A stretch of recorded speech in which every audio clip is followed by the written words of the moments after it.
Ang mabuting balita ng Panginoon ayon kay San Mateo. Noong panahong iyon, sinabi ni Jesus sa kanyang mga alagad, "Pakinggan na ninyo ang kahulugan ng talinghaga tungkol sa manghahasik.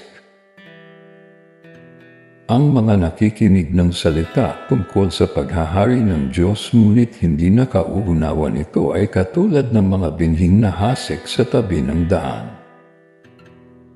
Dumarating ang masama at inaagaw ang nahasik sa kanilang puso.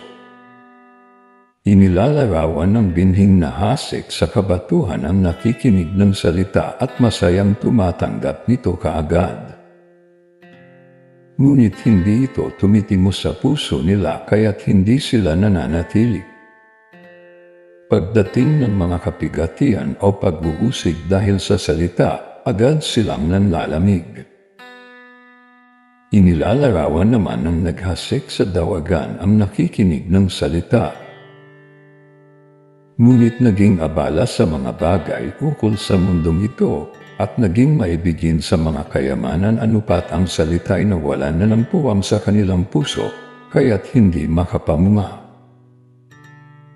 At inilalarawan ng naghasik sa matabang lupa ang mga nakikinig ng salita at nakauunawa nito. Sila'y namumunga. May tig sa 100, may tig-60, at may tig-30. Ang mabuting balita ng Panginoon. Pinupuri ka namin, Panginoong Hesukristo.